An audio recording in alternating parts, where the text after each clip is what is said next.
Sentarse en un periodo que ha marcado la historia de nuestro país, tanto en aspectos culturales, económicos, políticos y sociales. A continuación daremos una pequeña muestra de lo que ha sido este periodo y de la importancia que ha tenido para México.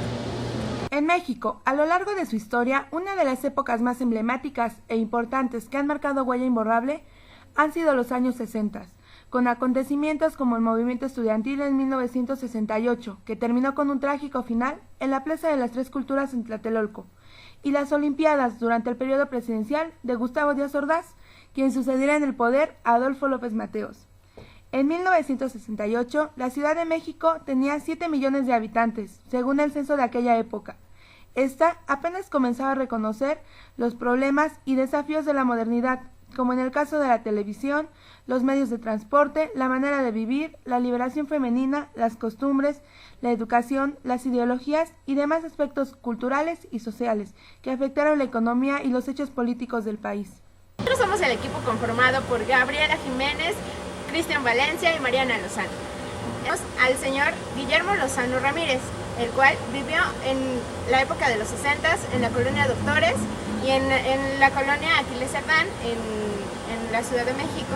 Nació el 13 de noviembre de 1944 y te presentamos la entrevista en la cual nos compartió parte de su experiencia. Hola, buenas tardes, estamos aquí con el señor Guillermo Lozano Ramírez. Nos va a platicar cómo fue su experiencia a finales de los años 60, cómo se vivió esta época. Buenos días, aquí Buenos sus días, días. sí. Muchas gracias por el tiempo y vamos a empezar a platicar sobre cómo usted vivió los 60. ¿Cómo recuerda así lo más emblemático que haya sido en esa? Pues los 60 para mí tuvieron un significado bueno porque yo me casé en el 68. En las Olimpiadas justamente yo contraje matrimonio con mi esposa. Y me tocó vivir la experiencia cuando se fundó el metro, los Juegos Olímpicos de México, la visita del Papa también. Y fue una experiencia muy bonita. También los sucesos del 68, de los estudiantes de Tlatelolco que los golpearon y todo eso. Mataron a mucha gente. Sí. ¿Y cómo viviste lo que fue lo de los transportes aquí en la Ciudad de México? ¿Qué había, qué no había en comparación a un mejor de ahorita? Bueno, mira, el transporte en sí era un poquito, pues, pésimo, por decir. Una ley que ordenaba que no trajeran más de 10 pasajeros parados. O sea, se llenaban los asientos y nomás tenían que venir 10 gentes paradas. Entonces muchas veces los camiones pues, le metían más gente. Entonces los paraban, los infraccionaban. Había policías que los infraccionaban y había unos que estiraban la mano. Sí, o sea que siempre existió. Y gracias, eso, sí, ¿no? ¿no? Sí. La corrupción siempre asistió. ¿Y qué tan grandes eran los autobuses? Bueno, los camiones. Los camiones, ¿cómo te diré? Como los de ahorita. Los de ahorita. Guajoloteros. Bueno, el de aquí, del DF, haz de cuenta, el RTP, un poquito más chico, hacía. Y en el Estado de México, por decir en esa, eran los chimecos, eran como el RTP, nomás que más potentes, porque allí no había pavimentación en ese tipo de colonias. ¿Y se acuerdan más o menos cuál era el costo El pasaje, Ah, el pasaje te costaba 50 centavos. 50 centavos. Sí. Y era lo que se podía tomar más, por así decirlo. Sí, Lo más sí barato. era lo más barato. ¿Qué más había? Taxi, supongo. Sí, sí había taxis. Yo donde trabajaba, yo hacía servicios de reparación de línea blanca. Y a mí en ese tiempo me daban de pasajes 2 pesos. Había de 50 centavos, había de 30 centavos también. O sea que sí había de... Sí. Entonces los transportes más significativos de esa época fueron lo que fue los... Fue el camión, que en ese tiempo era camión porque no era microbús ni tercero. Ni combi, ni No, nada. ni nada. Era camión y el metro, te digo, que empezó también. A usted nos platicaba hace ratito que le tocó lo que fue la construcción del metro. Sí. En su trabajo. ¿Y se acuerda más o menos cuál fue el costo inicial del metro? El costo inicial creo que era 1 peso. ¿Un peso? O sea que Sí. no ha variado mucho. No, no ha variado mucho. Bueno, 1 peso nada más. Sí, Sí. sí, era más o menos 1 peso. Y había unas tarjetitas que comprabas también para poder pasar, como ahora las tarjetas que tiene uno, así también te costaban creo que 5 pesos y con esa usabas para tu transporte en lugar del boletito. Y por ejemplo, en ese aspecto de la economía, ¿cómo se vivía en...? Estaba lo de los millones, ¿no? O sea, la moneda todavía era, a diferencia de cómo Sí, estaba ahorita. sí eran, o sea, uno ganaba miles de pesos porque sí. Y a ti te pagaban al día 900 pesos, algo así, porque sí. Lo que pasa que la economía pues, estaba más o menos bien. Todavía donde yo me cambié en el 92, donde estoy trabajando ahorita, todavía ganábamos en miles. Ya después ya vino la devaluación, que esa fue la que nos fastidió, Sí. y principalmente a mí. Y por ejemplo, esa economía que había a finales de los 60, ¿les alcanzaba para vivir bien o era así como que apenas para subsistir? Bueno, teniendo un trabajo más o menos bien, sí te alcanzaba, pero había gente que no podía salir adelante porque donde ganaba muy bien. Y por ejemplo, en ese momento se empezaban a dar nuevas tecnologías que a lo mejor seguramente es solamente la gente que tuviera la posición económica suficiente. Sí tenía acceso a ellos. Como qué tecnologías en ese momento, qué fue lo que se empezó a crear, que era así como la innovación de ese tiempo. Pues una de ellas fue la televisión a color, porque también, no me acuerdo si fue en ese tiempo, pero creo que no había televisión a color. Había televisión blanco y negro. El radio, a mí me tocó también, antes, te digo la verdad, fechas no me acuerdo, pero no había televisiones.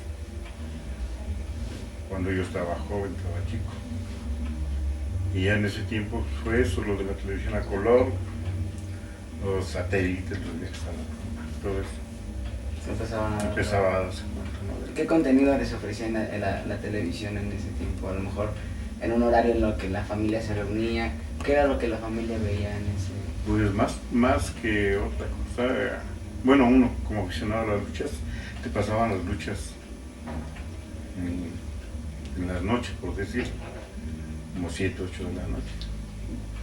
Te pasaban las luchas, había películas, había programas de entretenimiento o musicales. Estaba de Pedro Vargas. ¿Había algún tipo de que se le parecía a las telenovelas de hoy en día? Que a lo mejor ofrecía ese tipo de... Pues sí, pero no a la profundidad que están ahorita.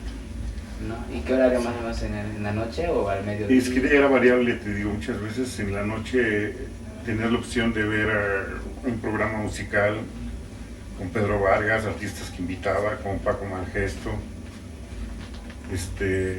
Luego había luchas, que era lo que pasaba mucho. Era la época del Santo, el Cavernario, el Blachado, el Plemo. Entonces...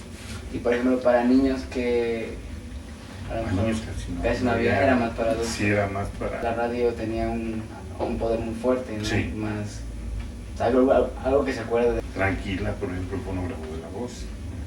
Estación de radio que tiene muchos años. Hasta la fecha todavía está. Sí.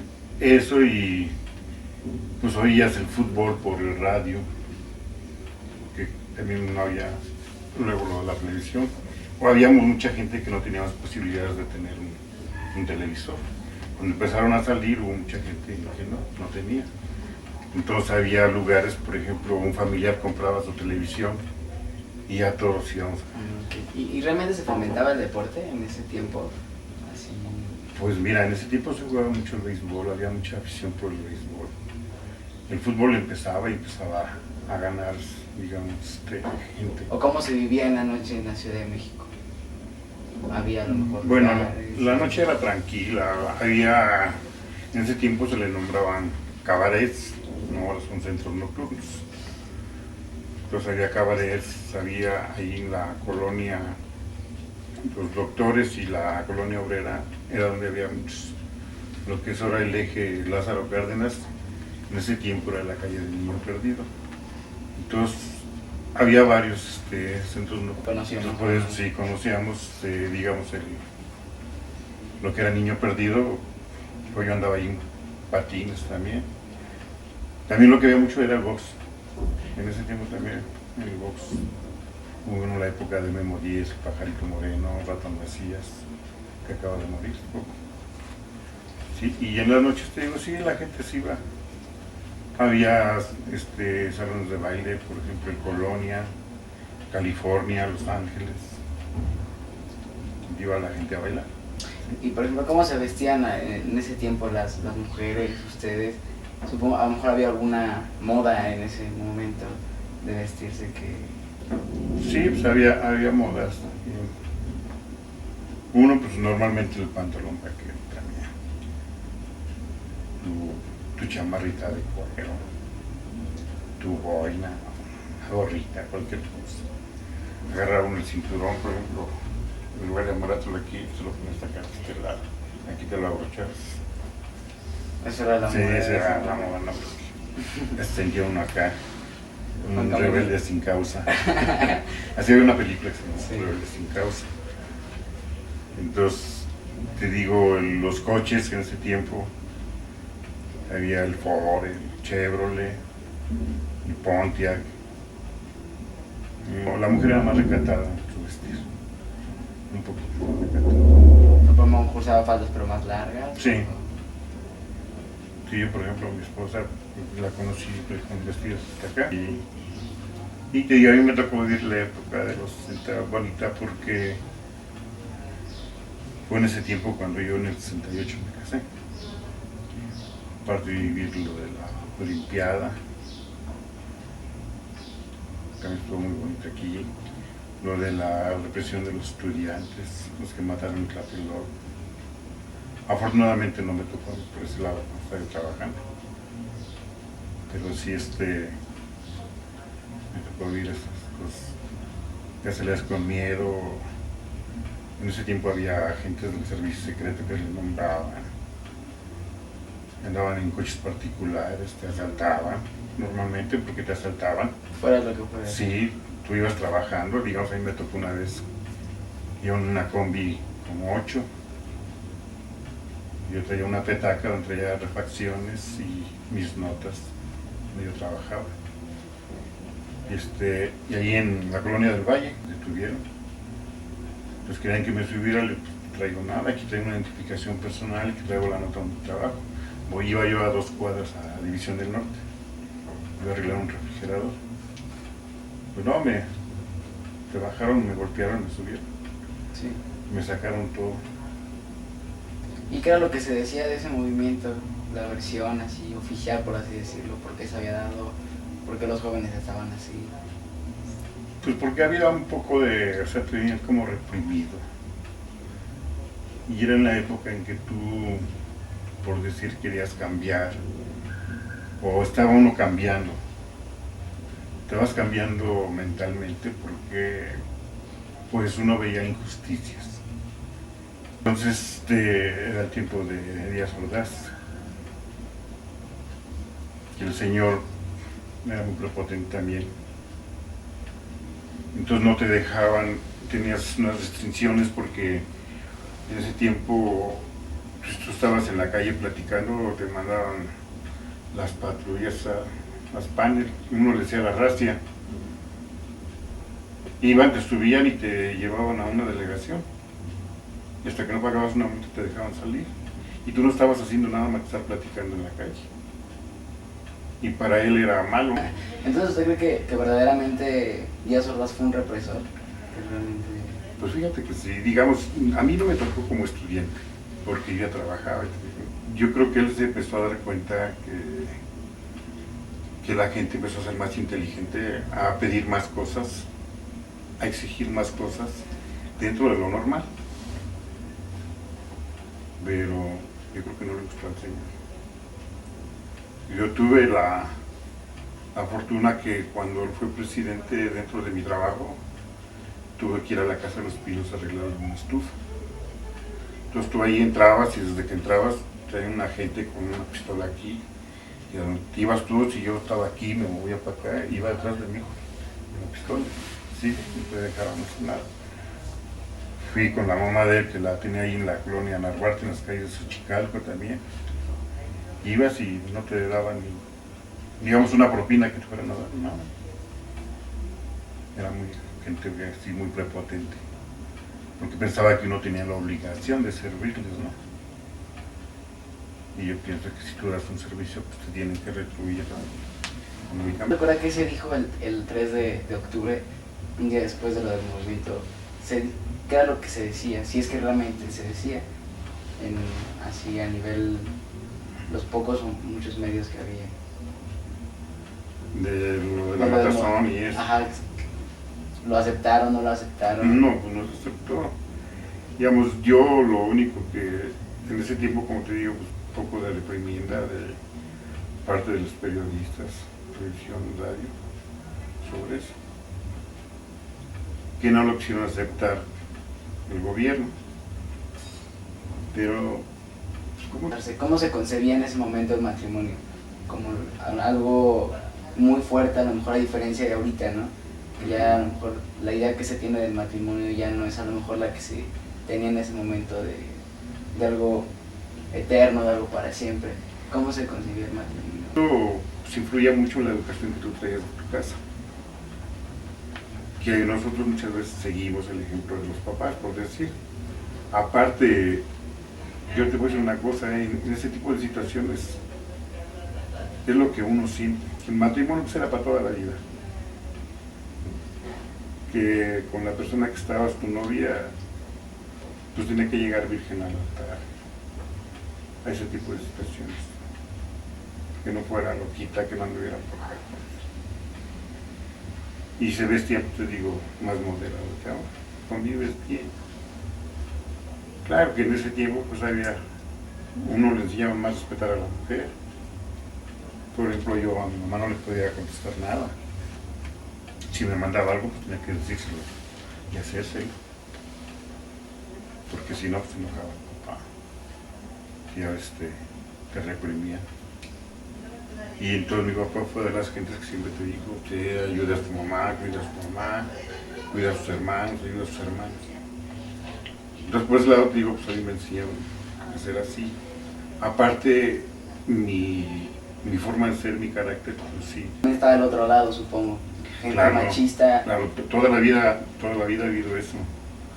O sea, yo te platico mi experiencia, pero yo te puedo decir que, por ejemplo, ahora las chicas que salen en bikini y todo eso, hay fotografías aquí en Reforma de 1930, por eso, y había mujeres bien desnudas.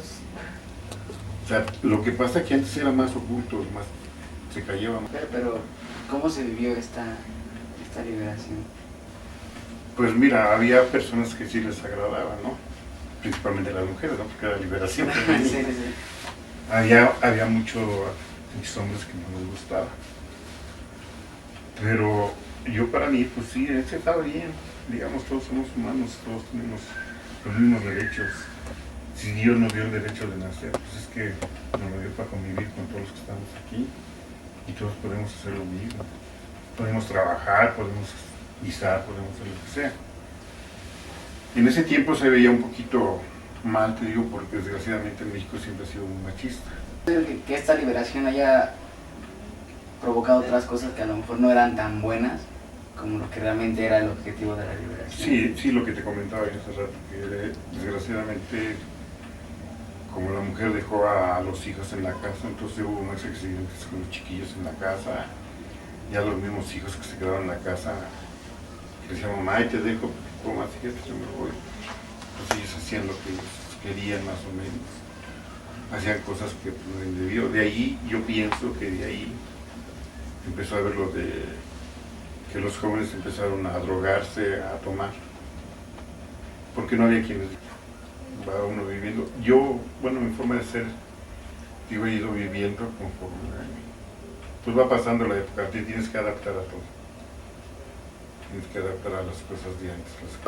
De esa época, ¿cuáles eran los ídolos que había? Como a lo mejor el santo, a nivel lucha. A nivel lucha es el santo. En música, deportes. En música, por ejemplo, estaba Enrique Guzmán, Alberto Vázquez, César Costa, Johnny Laboriel. Extranjeros, pues, estaba Leodán, Elvis Presley. Había un cieguito también, no me acuerdo cómo se llama ahorita. No, pero extranjero. Dije extranjero, no mexicano. Sí, te digo, había varios. A mí me gustaba mucho, bueno, siempre me gustó un poquito la música instrumental. Sí. Y te digo, como fui maestro de vals, entonces siempre traían, me conseguían unos discos de Estados Unidos. Y me gustaba oír el instrumental. Me gustaban los tríos. Ídolos, pues en el box estaba el Ratón Macías, Memo Díaz, el Pajarito Moreno. En béisbol, el equipo México. Tenía jugadores que se llamaban Natas García, Luis Hernández. Panchillo Ramírez, un pitcher que tenía la mano así doblada. Lanzaba muy bien en béisbol. Digo, en lucha pues era el Santo, Blue Demon, Mil Máscaras. Y fútbol, pues sí, había jugadores como Enrique Borja, Horacio López Salgado, por decir. Jugadores de las Chivas también. Isidoro Díaz, pues. Y realmente, por ejemplo, sí, y por ejemplo, retomando lo que nos decía hace ratito de, por ejemplo, de las Olimpiadas, que había sido algo muy bonito. ¿Por qué fue bonito las Olimpiadas aquí? ¿Sabes? Pues mira, fue bonito en la forma en que la gente se unió. O sea, si tú ibas al estadio y veías que todo el estadio estaba cantando el himno mexicano, pues, es muy... De esa época, de los 60s, ¿qué es lo que a usted le gustaría que siguiera vigente? A lo mejor nos ha dicho que las generaciones cambiamos y cada una va teniendo sus propios... Sí, su forma de ser, sus pensamientos. Pero sé que le gustaría que de esa época todavía existiera el día de hoy, en la nueva generación. Pues mira, yo una de las cosas que me gustaría que fuera un poquito más la tranquilidad, porque ahora hay mucha inseguridad. Ahorita tú sales y no sabes si regresas o no regresas. En ese tiempo podía estar afuera, en la calle, mucha gente salía a estar en la calle en las tardes, se sentaba afuera de su casa y todo, y tranquilos, no había ningún problema. Había menos tráfico, pero después también era menos tráfico. Entonces, ¿usted cree que los 60 fue la mejor época que ha estado aquí en México? Pues no te puedo decir que sea la mejor época porque, digamos, o te puedo decir que sí por lo que me tocó vivir a mí. Te digo, Olimpiadas, el papá, en mi caso, pues para mí fue la mejor porque la vida, en forma de ser, hay que tomarla como bien. Hay que tener tus ideales, tú eres el arquitecto de tu propio destino porque lo que tú quieres y te gusta hacer tu trabajo, pues lo vas a hacer. Y tienes que salir adelante porque dices, yo estoy poniendo el mayor esfuerzo en mí para que yo quiero ser artista, yo quiero ser doctor o algo. Y si tienes ese ideal y si te gusta, pues lo vas a hacer. Parte de lo que yo viví, parte de mi vida, cómo la viví, punto. Y en eso aquí lo que me pregunto, pues el metro, la verdad no me acuerdo. Y fíjate que hay una cosa muy importante. Yo, por ejemplo, trabajé en la avenida Chapultepec, donde está la estación del metro Cuauhtémoc. Y yo trabajé ahí como 20 años, antes de que estuviera el metro. Y me tocó la construcción.